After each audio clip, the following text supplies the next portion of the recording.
నిమ్మల రామానాయుడు సొంత పైత్యమో లేకపోతే చంద్రబాబు గారు కనుక చెప్పుంటే అంతకు మించినటువంటి తెలివి తక్కువతనం, అంతకు మించినటువంటి పనికిమాలినటువంటి మాట మరొకటి ఉండదు భారతదేశ చరిత్రలో.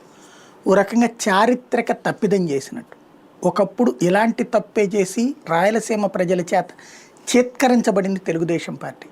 మొన్నటిసారి జగన్ ఏదైతే బీసీలకి సీట్లు ఇస్తూ చేసుకొచ్చినటువంటి నిర్ణయాలతో కడుపు రగిలి దెబ్బగొట్టారు తప్పించి రాయలసీమలో ఇప్పుడు 2014లో 19లో రాయలసీమ ఓ రకంగా జగన్ వెంట నిలబడింది. ఈవెన్ అంతకుముందు రాజశేఖర రెడ్డికి కూడా జగన్ వెంట రాజశేఖర రెడ్డి వెంట ఎందుకు నిలబడిందంటే రాయలసీమ విషయంలో, నీళ్ల విషయంలో తెలుగుదేశం ఏనాడు సరైనటువంటి నిర్ణయాలు తీసుకోకపోవడం వల్ల, అది ఎన్టీ రామారావు అయినా చంద్రబాబు అయినా సరే ప్రణాళికల్లో విఫలం అవడం వల్ల.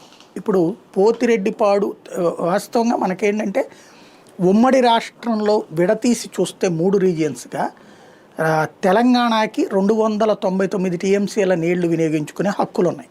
ఇది రాష్ట్రం ఏర్పడిన తర్వాత ఉమ్మడిగా ఉన్నటువంటి సందర్భంలో 299 టీఎంసీలు తెలంగాణ వాడుకోవచ్చు అక్కడున్న ప్రాజెక్టుల ఆధారంగా. అలాగే రాయలసీమ 130 టీఎంసీలు వాడుకునే హక్కు ఉంది రాయలసీమకి.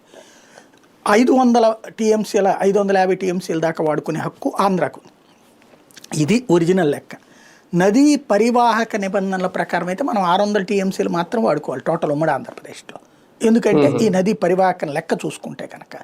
బట్ మనం 850 దాకా వాడుకునే వాళ్ళం, ఎందుకంటే అంతర్జాతీయ జలసూత్రం ప్రకారం ఫస్ట్ కమ్ ఫస్ట్ బేస్డ్